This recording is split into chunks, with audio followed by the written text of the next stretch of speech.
Hello friends, welcome to సుమా యాత్ర. ఈరోజు మనము ఎంతో టేస్టీగా ఉండే పన్నీర్ కర్రీ తయారు చేసుకుందాము. దాని కొరకు మనం ముందుగా స్టవ్ ఆన్ చేసుకొని ఒక ప్యాన్ పెట్టుకొని అందులో 2-3 టేబుల్ స్పూన్స్ ఆయిల్ వేసి అది వేడి అయిన తర్వాత మనము చిన్నగా కట్ చేసుకున్న ఆనియన్స్ వేసుకొని ఒక 2-3 నిమిషాలు ఫ్రై చేసుకోవాలి.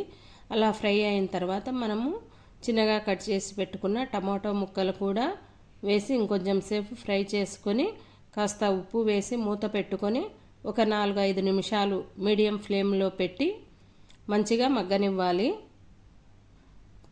ఇప్పుడు మనం మూత తీసివేసి పసుపు అలాగే రుచికి తగినంత కారం వేసుకొని ఒక టేబుల్ స్పూన్ ధనియా పౌడరు అలానే గరం మసాలా వేసుకొని మొత్తం మిక్స్ చేసుకొని స్టవ్ ఆఫ్ చేసి పక్కన పెట్టుకోవాలి. ఈ మిశ్రమం అంతా చల్లగా అయ్యేంత వరకు పక్కన పెట్టుకోవాలి. ఇప్పుడు మనము పన్నీర్ తీసుకొని చిన్న చిన్న క్యూబ్స్ కట్ చేసుకుందాము. ఇక్కడ నేను దొడ్లా పన్నీర్ తీసుకున్నానండి. ఇది చాలా మృదువుగా అలాగే టేస్టీగా కూడా ఉంటుంది. ఇలా చిన్న చిన్న క్యూబ్స్ కట్ చేసి పక్కన పెట్టుకోవాలి.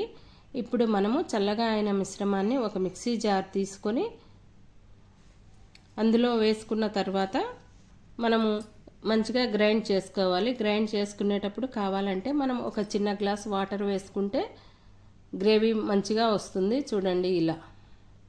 ఇప్పుడు మనము అల్లం వెల్లుల్లి పేస్ట్ వేయాలి కదా. నేను అల్లం వెల్లుల్లి పేస్ట్ వేయకుండా ఇలా చిన్నగా తరిగి వేసుకుంటున్నాను.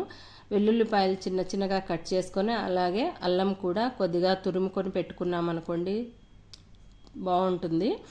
ఇప్పుడు మనం ఒక పాన్ పెట్టుకొని అందులో నెయ్యి వేసుకొని, నేను ఇక్కడ నూనె బదులు నెయ్యి యూజ్ చేస్తున్నాను.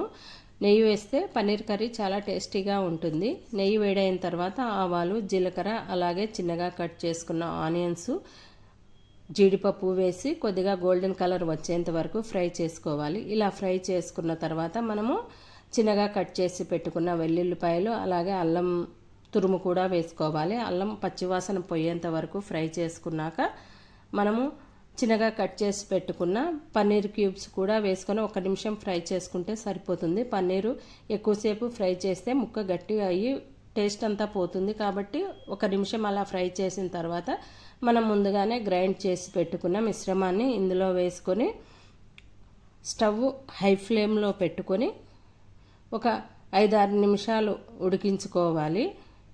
ఇలా ఉడికిన తర్వాత మనం మళ్ళీ మూత పెట్టి ఒక 2-3 నిమిషాలు సిమ్లో ఉంచేసుకున్నాం అనుకోండి, పన్నీర్ ముక్కకి చక్కగా మసాలా అలాగనే ఉప్పు కారం అంతా పడుతుంది. ఇప్పుడు మూత తీసిన తర్వాత మనము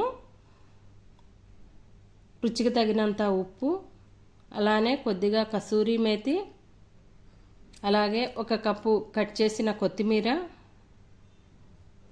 రుచికి ఇంకొంచెం నెయ్యి వేసుకొని మళ్ళీ 2-3 నిమిషాలు ఉడికించుకున్నాం అనుకోండి, పన్నీర్ కర్రీ ఎంతో టేస్టీగా ఉంటుంది. మనం ఇక్కడ మొత్తం నెయ్యితోనే చేస్తున్నాము, నూనె వాడకుండా. ఎప్పుడైనా పన్నీర్ కర్రీ నెయ్యితో చేసుకుంటే చాలా టేస్టీగా ఉంటుంది. అంతే అండి, వేడివేడి పన్నీర్ కర్రీ రెడీ.